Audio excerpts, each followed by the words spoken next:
Be sure to subscribe and like our channel.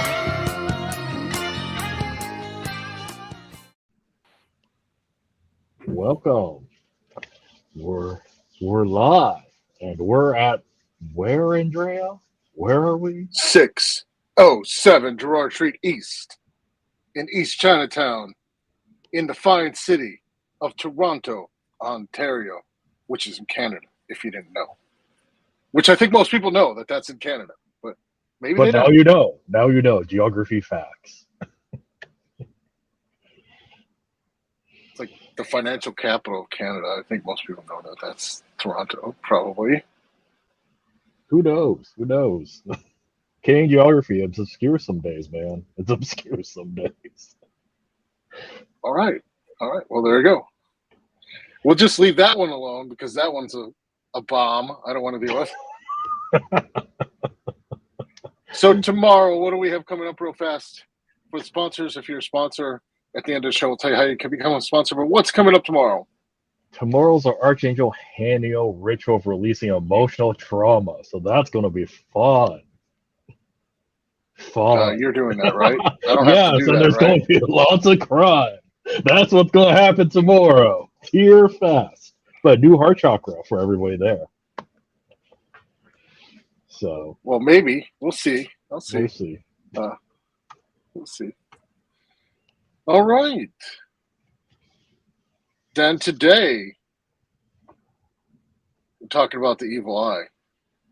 Mm-hmm. That we are. So today we got Antonio Pagliarulo. If I mispronounced that, please correct me afterward. He's the author of The Evil Eye, The History, Mystery, and Magic of the Quiet Curse, just released with Wiser. And he writes regularly about spirituality, witchcraft, and paganism, and the intersection of folk magic with popular culture and religion. He has been published by The Washington Post, NBC News, New York Daily News, The Wild Hunt, Religion News Service, and L'Italo Americano. He is the son of Southern Italian immigrants and was raised in a home where the magical arts were commonplace. And he's in NYC, New York City. Welcome to the show. Thank you. It's a pleasure to be here. So what inspired you to write the book, Antonio? So I grew up, as you read my bio, and I grew up in a home where as the son of Italian immigrants, I grew up in the Bronx. It was a very, interesting place to grow up because my house specifically I'm talking about, because upstairs we lived and downstairs my grandparents lived. And we grew up always exposed, my siblings and I, to my grandparents and the ways that they had taken with them when they left Italy. And my grandmother especially was very, very much a practitioner of, especially when it comes to what I call evil eye magic. For her, it was diagnosing or removing malocchio, as we call it in Italian. And it was very, very common to just, walk into their apartment, my grandparents, and, you had bowls everywhere. She had bowls and there was water and oil and, the diagnosing. She had phone calls. People called all the time, sometimes family members, sometimes neighbors. And growing up, I always was attracted to, magical practice. And it was always within me. And as I matured and got older and I started researching more and more of it, it's always been a part of me. I mean, there was never a time where I wasn't, really practicing, I think. But as I got older and older and started writing more and more about folk magic and magical community in general, one of the biggest common foundation of it all seemed to come back to the fact that I grew up with this folk magic, and the evil eye is this ever-present energy and this ever-present concept and this belief and this superstition that was there. And there's not a great deal of writing on it. There are not that many books about it. There are some research papers. There's a lot of academic stuff about it, but not so much in terms of the practice, the diagnosing of the evil eye. What is it? Just what does it mean? And it goes across so many different cultures and so many different religions. And, I mentioned in the book that I went from a small Catholic school to a very large public high school in Manhattan.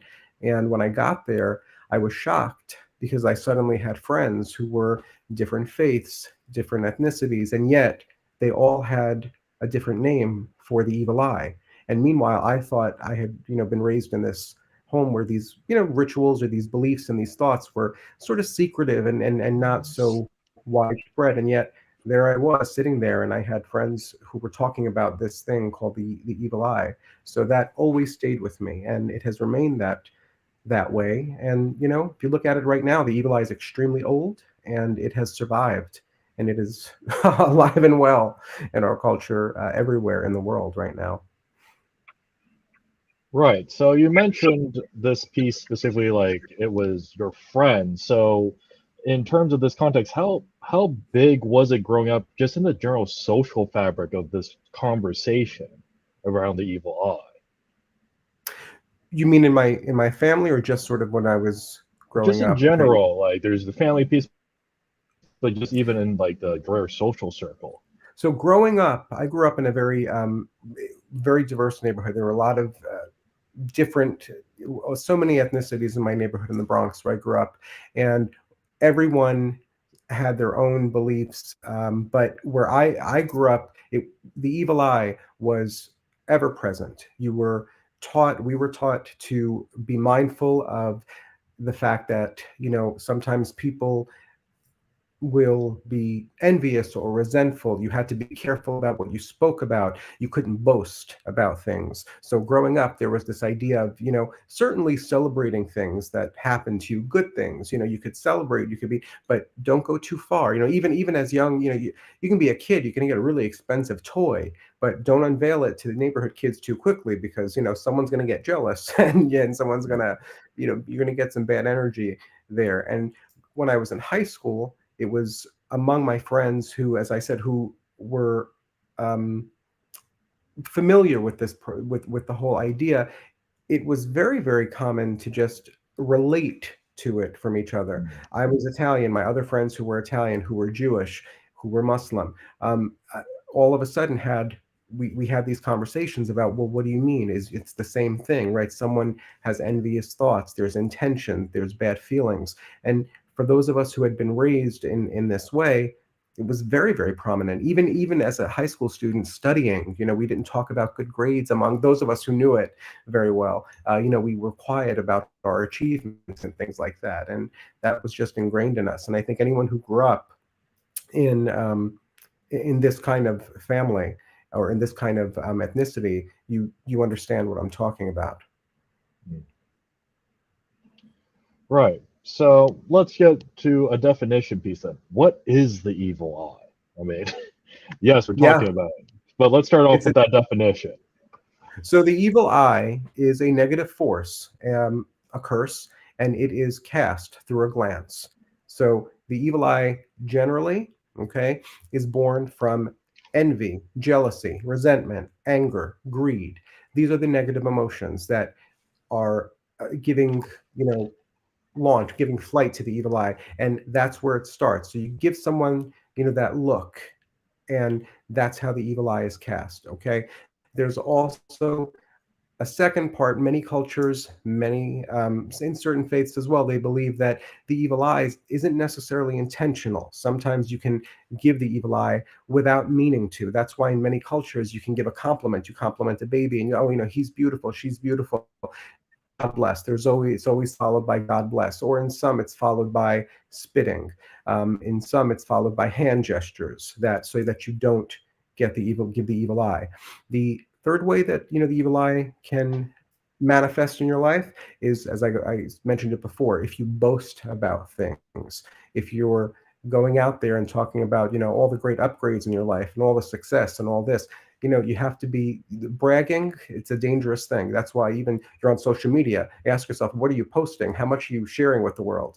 Be careful about that, because you might tempt fate. You might tempt the eye to look at you and, smite what you don't want. It's not really fate at that point. It's other people being malicious. Let's be honest. Like, this is a curse. Like, yes, it might be another person gets so upset that they can direct your attention, but it's directly a curse. like somebody on facial media looking at your picture and Mm-hmm. directing a direct curse. It's right. Like, let's not absolve the people doing this from the act. It's a direct curse, whether it's a subconscious curse or not. It's a malicious intention directed from another person. Like, this isn't the gods stepping in and trashing us. This isn't the goddesses. This is other people trashing us. Like, right? There's other people. There is though also there's this, the eyes also can be a sort of a nebulous concept where when you have in certain cultures, and this was very true in Italian culture, if you boast and you could bring it upon yourself. That was sort of, you were bringing that about through your own sort of reckless, just putting yourself on a pedestal kind of thing. That is where the belief in not other people, but in the belief that someone else up there is giving you the eye and is telling you, stop bragging about what's going on here and keep yourself quiet. That was a very common belief growing up in Italian culture. You have to stay pretty quiet about things. But for the most part, yes, you're right. It isn't intentional, and everything comes down to intention. And that's why, and in the book, I talk a lot about the fact that I think it's so prevalent and so alive today because it is born from emotion. And we have all either felt envious of something or someone, or we have all felt being the target of someone else's envy. And so we understand that, yes, it is someone else's malicious intent going towards you and saying, why do you have that? And I hope you don't get that promotion. I hope you don't get that. That's where the evil eye comes in. And it's very, very real. People don't like to talk about it. I always say the book is kind of a friendly reminder about a very unfriendly topic, because people don't want to talk about it for the most part or recognize it. No one wants to admit, I was envious, or I do have envy, or I do have jealousy. But very, very real. People do. So how do you diagnose the evil eye? Because there's parts in the book where you even say, well, I'm skeptical of this. How, right? So there's a rationale to it where there are certain omens, we can say, from a divination that would confirm things. So there are. I mean, when you start to diagnose the evil eye, there are rituals. For instance, book, I give you a few different. One of the most common, as an example, bring up water, a specific prayer. That was a way to diagnose the evil eye. If drops of oil are dropped into the water, what generally happens when oil is dropped into water? It forms two layers. You could see the oil right away. When you're practicing evil eye magic and you're diagnosing the evil eye, you'll say a specific prayer. You might make a motion over the dish, a specific gesture, and what you'll see is that the drops of oil will actually vanish completely, or sometimes they will form a strange, they might form a specific shape, and then you might actually see it burst and then vanish. That's how you can know the evil eye is present. If you drop oil into water and everything just looks like it's supposed to, like just dropped oil in water and it's sort of just smearing there and looking like it should, evil eye is not present. But there are other diagnosing rituals as well, depending upon the culture. Others have packets, sometimes of seeds that are brought together and thrown onto fire, depending upon how they burst or how they pop. Eggs are used to see if you have the evil eye sometimes. There are many, many different ways to diagnose it. I go through several of them in the book. They go back to the question of, why are you going to die? Why do you want to perform a ritual or do the act of diagnosing to see if you have the evil eye? And that goes back to what are the symptoms and signs that you're seeing either in yourself, in your life, or in the life of a loved one, or in someone else near you, close to you. It doesn't also have to be a person. It could be stuff that's going on in someone's career, your finances, your home. Objects are very, very prone to the evil eye. So there's a whole bunch of symptoms and signs that go about it, as well. So how would you diagnose the difference between, say, an evil eye curse and different curses that can be thrown? How would they manifest differently? So I've often seen when you have a really bad spate, you have bad luck is happening, okay? You get that, just take an example. Very bad, you come down with a really bad headache out of nowhere. It's inexplicable. You don't understand what happened. You felt fine. Suddenly you have a bad headache. nothing's really working to get it away. You're on your way, you're leaving work, you trip, you get into the car, maybe you get a flat tire. And these are things that I've had people come to me over the years saying, you don't know what happened to me last week. I felt sick, my partner felt sick, the washing machine broke, our bank cards got lost, keys got lost, a series of unfortunate events, oftentimes that are indicative of the evil eye. Then there are also physical symptoms. Sometimes people do get inexplicable rashes, bruising, things happen on the body. Sometimes people say, I don't happen to me. I always take that route jogging, and I was doing it, and suddenly the other day I got totally confused, and I didn't know. I felt like I was walking somewhere else. I got totally disoriented. Many babies are very, very prone to the evil eye. People talk about that a lot. Kid won't stop crying. It's not colic, it's not this, but we don't understand what's going on. So those symptoms you can see very, very readily in the evil eye. They come about rather quickly, and they can tend to stay quite a while if you don't diagnose it and take care of it quickly. Other curses, and I write about in the book, Why the Quiet Curse. This goes back to your question. Many people think about the idea of a curse, and they have all these images, okay? They have the sort of the Hollywood images that we get, the black candles, the graveyard dirt, the bones, this, that, the other. And that's certainly, true. There are practitioners who go about doing that.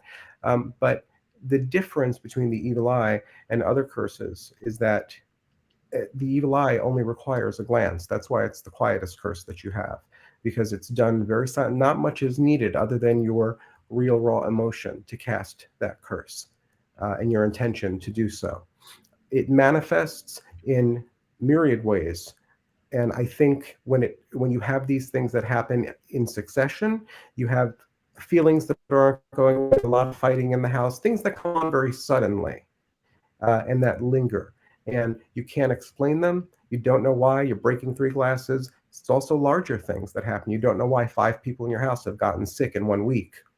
These are things that don't happen with any kind of regularity. And you can tell that that's the evil eye operating in your life. But similarly, that could be any real actual curse, from hoodoo to other cursed materials. And some of the diagnosis tools for the evil eye are more generally curse detection, curse detection tools. Like particularly the egg is much more general, used in a lot of cultures as a more general curse, not just against the evil eye, like that you yourself have imbued a curse of some sort. Many of the way you're describing it, it sounds like it's very difficult to tell the difference between an evil eye curse and maybe a more what people consider more traditional, which are actually very valid. People do graveyard dirt curses and stuff in many of the communities a lot, but it sounds like it's very difficult to tell the difference once you get hit by it. What would make a successful, or what would make a evil eye seem to hit some people much harder than others? Why does it affect some people so badly, and other people it sort of bounces off? I think people it affects badly have a weakened shield. I think people don't practice protection shields. I think people don't practice a lot of their own, even if people who don't necessarily believe in magical practice or don't really want to get into that. People aren't practicing anything spiritual, or even just anything in terms of simple smudging, things that you can do botanically. People aren't really taking an active role in their own protection. Taking baths, cleansing, something as simple as salt beside the bed, water beside the bed, simple little rituals that I do write about, that you can take those steps. So when you're not doing anything like that, you are susceptible to someone else's negative energy. And I think that opens up a lot. And I always say that's, it's egress and access. You have to use certain materials, and your own intuition comes into play a lot too. You have to understand, if you're feeling something that's not right, I think we've all felt things that aren't right. We can feel something's not right. What I'm feeling, the energy is off. I feel off. People get hit by the evil eye hardest and very, very frequently, because they're also, the biggest thing is that they're unaware of it. Many people are unaware of what the evil eye is, and they're unaware of its history, that it goes so far back. They're unaware that things like emotions or any of that's energy. Energy has really strong power, and it's going to affect you in some way. Many people, look, I'm a practitioner. I love amulets. I write about amulets. I use amulets. I believe in the power of amulets. Those are other ways to do it. But first and foremost, I think people are hit by the eye when they are not aware of it. And they just think, what are you talking about? Someone's jealous of me. 5 people are jealous of me. Someone's envious. Big deal. What's that going to do? Does a lot. So the first step is to become aware of it. Now, there is kind of a formula for the evil eye. Like, generally, everyone, different cultures say to do it there, but the intensity of emotion matters. Like if someone is blindly seething hate with envy, that's probably more effective than someone who's just a little bit envious. I think yes, of course. I think there are levels of it, and I think the higher or the stronger the energy, the stronger the envy, the stronger the rage, the stronger the resentment. Yeah, I think that's going to have a stronger impact and even more swiftly. But again, if you're someone who's on the other side of it, and you're starting to become aware of it, and you're starting to take precautions, and you're starting to think about amulets or cleansing, or putting things in your home that are going to ward away the evil eye, you're going to not feel those effects as quickly. And I write about that in the book, about how it is a process, and you do have to go through you have to go through what feels comfortable for you in terms of warding, and in terms of then afterwards finding out how it is I'm going to rid myself of the evil eye, and make sure. But by the way, I often tell people who come to me, you're going to come up against envious people a lot in your lifetime. You're going to come up against jealousy a lot. So you can take the evil eye off of yourself, off of your family member, your friend, your loved one, and do it once and think, hey, that's great. You did it. That's great. You learned how to do it. You're going to have to do it again, probably many, many times over the course of your life, because this is not something that just, it's not a one-time thing. You're going to deal with envy and jealousy and those kinds of negative emotions in the world, unfortunately, all the time. Right. So one of the interesting things I did see in the book particularly was when you were saying use tarot cards, particularly from Naples. You learned this technique from, also a gentleman from there. And you were indicating 10 of swords, 7 of swords, and the devil to be different emotive qualities. So what I found more interesting on the point was the positive pieces, like the sun, or even aspects such as temperance and the star. So this is where, are there emotive qualities to those two from this particular tradition that you were referencing, or is it just more the general tarot associations you would put? No, the tarots, when I wrote about looking at the evil eye through a tarot, that was really just strictly looking through the tarot. There are Gotcha. the things I learned through Italian cards and things, that it's a bit different than that. I didn't go very much into that in the book, because that's more really specifically Italian folk magic. Right. And while I did write about Italian folk magic a little, here and there, because that's what I know a great deal about, I wanted to give an overall, a broader picture of the evil eye and its practices and everything, and not just through the lens of Italian folk magic, but on a much broader scale. Cool. So then, we've talked about this diagnostic side of things. What are some cures? I mean, you talked a little bit of it. However, for listeners who might actually be saying that, I don't know if I got something. What recommendations can you do around a cure for them? Because, I mean, you do list a bunch, right? Yeah. I listed general ones. I listed ones that are based in Christianity, in Judaism, in Islam, Hinduism. There are, cures across the spectrum. Some of them I talk about saints and spirits. There are many saints in the, you look at the Catholic tradition, but saints aren't only Catholic, but you look at it, prayer is very effective depending upon, again, it goes back to when you look at the spells and the rituals and the magical aspect of the book, you will find, any reader will find a great deal of information. You can look at a simple spell. There's a spell to, for instance, Saint Therese of Lisieux, to whom I have a great devotion, that utilizes roses. There are prayers that utilize different Christian aspects, and candle magic is mentioned in the book.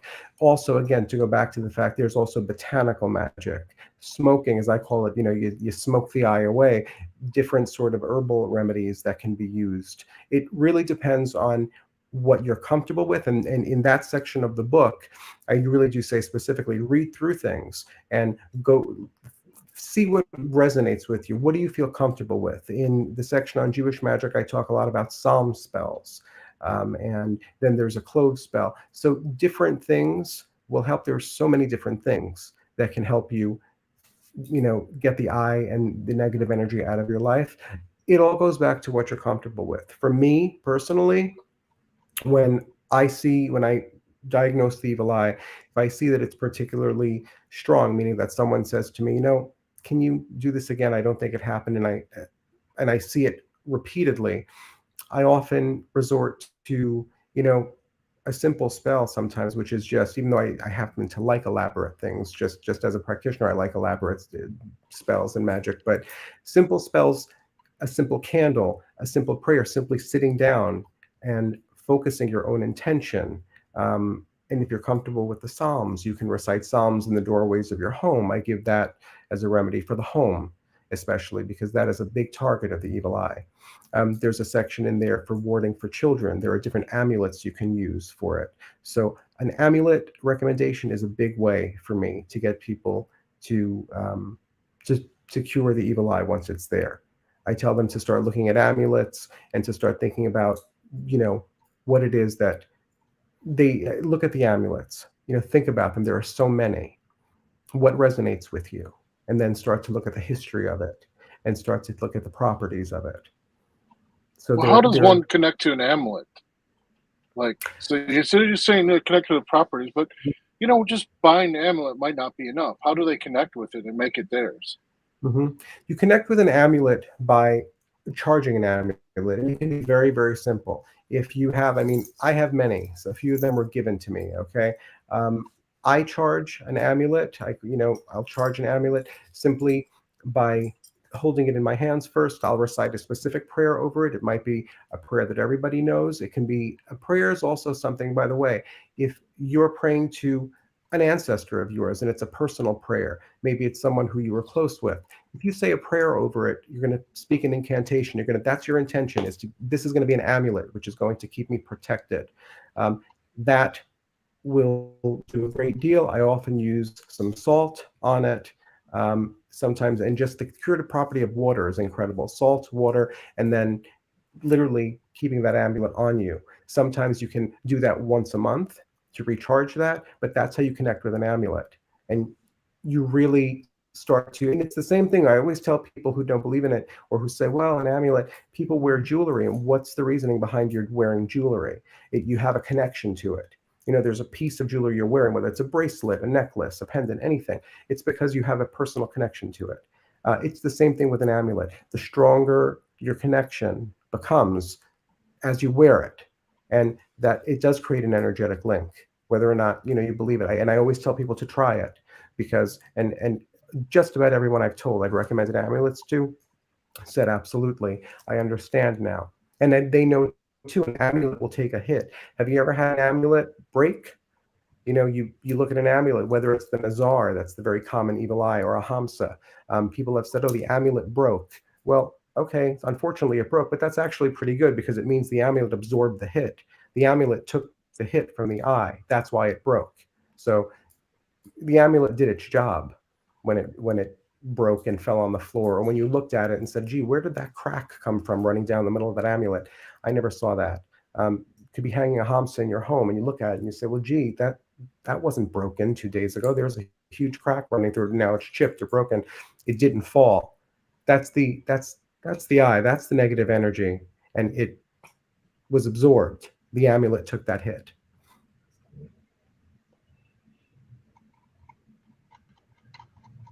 So what I mean, specifically around evil eye pieces and amulets, you have mentioned a few colors, right? Most commonly, people know the blue one. However, you did list some other ones. So can you talk about that a bit? Yeah, there's a lot of different beliefs about the beads, the evil eye beads that you see. Blue is the most traditional color, but colors, there are no, and it's my personal belief that there are no bad colors.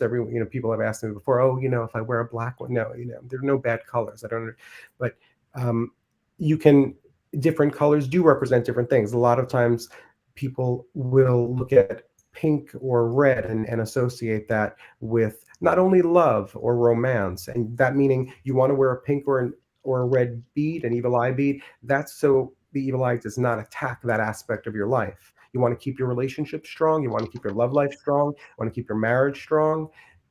You can wear that red one, the pink one. Also, the same color, by the way, is for self-love. The same color is going to help you develop more of a sense of self-confidence, and it's going to keep the eye.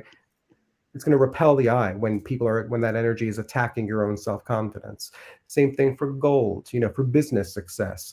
Green, of course, is also used for business success. I give a bit of definitions for each one, but they affect every aspect of life. Your personal life, your home, your children, your partner, your love life, your finances. Absolutely are all prone to the eye. And so looking at the colors that I've given, you might look through it and find something and say, you know what? This area of my life is the area that I find is often most under attack. I think my finances, for no reason whatsoever, are always getting screwed up. Why is that? Look at the color of the beads. Look at that color. Take it, use that bead. You don't have to wear it necessarily. You can keep it beside your bedside. You can keep it, inside your pocket, in your wallet, in your purse. You can put it next to something with, simply wrapped in a dollar bill. There are many different ways to utilize it, but the colors are related to different circumstances and different aspects of life. So we've heard that the evil eye is very common, but any given day, what percentage of the population do you believe is probably affected by the evil eye? So my personal belief is, I think the overwhelmingly large population is affected by the evil eye, and I'll tell you why. Because it goes back to the fact that we're talking about the evil eye as this supernatural concept, right? It's an energy that is malefic, and it's cast, so people look at it as the supernatural thing. In fact, it's quite natural because it is born from our own emotions. It's born from what is within you. That anger, that greed, that envy, the resentment, that is where the evil eye is born. So, and that, I mean, let's take a look around us, and not only at the world around us in terms of the news and a lot of the craziness that we're seeing, but just stop and take a look at your own life, wherever you are. You're listening right now. Think of your own life. Unfortunately, certainly there are people in your past. Okay, maybe you had bad blood with, maybe it's the friend, the ex-lover, the ex-boss, whatever it is. The truth of the matter is, those people, okay, don't want you to necessarily succeed. A lot of people don't want to see you happy for a lot of different reasons. And that's a sad fact. And it's also true about people who are in your life right now. It's not only in the past. You might be surprised. I write in the book about, you can have that nice colleague or that, good friend who doesn't necessarily want you for his or her own or their own reasons. They don't want you to get the job or the promotion, the marriage. So I think it's prevalent so much more than people think. It's so much bigger than people think, because envy and jealousy and resentment are just so much a part and so much a facet of the human condition. They're inescapable. We all feel them. We've all felt the effects of them. So I think it happens on a much broader scale than people think. I'm definitely hearing over 50%. Yeah. Oh, I think over 50%, yes. And I'll tell you, I can't tell you how many people have come to me in private after, first saying, no, I don't believe in that. It's an old concept. It's superstition. It's this, it's that. But then something happens. and then something else happens. And sometimes something else happens, and it's in their own home or it's in their own life, and it might happen over the course of a week. And it's that, again, going back to that, inexplicable series of unfortunate, this is not normal. How could this happen to me on 3 different, how could it even be? Sometimes people have, how could it be that over the course of 4 years, this has happened to me 10 times? That's not, no one else seems to have that. I've had people come to me and say, okay, and they've closed, my office door, or they've, come up to me and said, can I speak to you privately? And they've admitted to me, listen, can we talk about that again? Because something's not right in my own life. And yet, you mentioned this evil eye, you talked about the negative energy, you talked about the envy, and what is it that I can do? I've had that happen more times than I can count, where people don't necessarily want to admit it publicly, but when they're alone and they're thinking about it, they believe. So one of the things you mentioned, with such a prevalence of the evil eye, one of the things you mentioned is, in fact, sometimes a good defense is a good offense. And sometimes it's actually necessary to cast the evil eye to prevent getting kind of cursed, getting evil eye. Yeah. There is a chapter in the book where I talk about how to cast the evil eye. And I thought it was important to write about that, because I do believe it's important for people to know about defensive magic and how to defend yourself. And when you start to study magic and you start to study energy, you realize that it never goes away. It just changes form. But if you learn how to cast the evil eye, and I do talk about in that chapter, it's not something to be taken lightly. You don't go around giving everybody this evil eye and thinking that your intention is going to just zap everybody with negativity. And, the person who cut you off on the highway, or the bad driver, or the person who gave you that dirty look is just going to, if that was the case, we'd all be in really bad trouble. But there's a way to look at your own energy and to shape your own energy through your emotions, and through the willful shaping of your emotions, through knowing how to recognize the emotions within you that are going to give rise to feelings. Okay, and those are emotions, and that's energy. It's necessary, in my belief, sometimes. You can use the evil eye to protect yourself. And I give examples in the book about when it's necessary in situations where you might be, the target of someone who is constantly harassing you, who is constantly doing something. That's, in that case, the evil eye becomes a form of defensive magic. And that's something that's important. I believe that you have to defend yourself, and you have to learn how to do it, not only for yourself, it becomes for your family and for your entire life. So I do write about casting the evil eye and learning how to do it. And it takes a lot of practice, like with any other aspect of magical practice. It takes knowledge and it takes skill, but it takes a lot of your own energy. But I think it's energy very well spent, and then very well spent in both ways, because it is a protective measure, and I think it's important for people to know about it. Absolutely. So, when you're talking about, now we're going to get into the martial arts aspect. It's like, if you were to do a punch of martial arts, the feedback is pretty good. How would one practice actually casting this and look at results? Because it's like, well, you could just do it randomly. You have no feedback at that point. So what does that mean from a training rep? When I write about learning how to cast the evil eye, I don't write about it from the aspect of in quite that way. I talk about it in the sense of first, you've become aware of if you're reading the book, you've become aware of what the evil eye is. You've become aware of what the symptoms are. You've become aware of how to diagnose it and how to remove it. So you've become comfortable with the entire aspect of the energy of the evil eye infiltrating life and being capable of infiltrating your life or the lives of your loved ones. You become comfortable with that.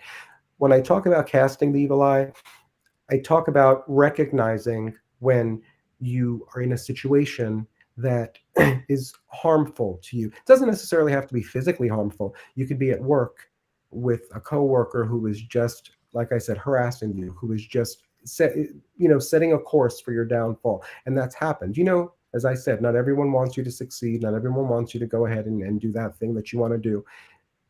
I talk about learning how to cast it when you are in a specific situation that you think, you know what, I think I need to defend myself here, and maybe I'm not going to go about the way of traditional curses. Maybe I'm not going to go about the way of black candles or red candles, whatever candles you've read about or seen, or the graveyard dirt, things that people often use. Maybe you don't want to do that, okay? But the evil eye is something that you can do. Learning how to cast it is something that you can do from your own sense of emotion and how to hone it. You will know when it works, as I say in the book, because the behavior or the situation that has led you to say, I need to do it, I really feel like I need to learn how to do it, that will end. And that's how you'll know. That's the punch. It'll end. That person who's harassing you will stop. The situation that has been pushing up against you in a negative way from a specific person will stop. And you'll know that you have cast the evil eye. You will know it. All right. Well, we are rolling up on the time. So, with that, Antonio, is there anything you have coming up?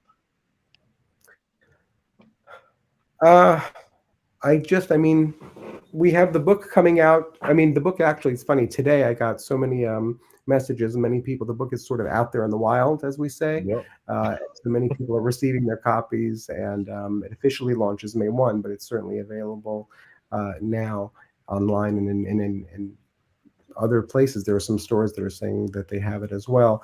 I don't at the moment have any workshops or anything coming up, but I encourage people to look at my website. I'll be announcing things there, and I'll be on. I think there are a lot of other podcasts and a lot of other discussions that are going to happen over the next few weeks, certainly. But other events that I might take place in will be listed on my website.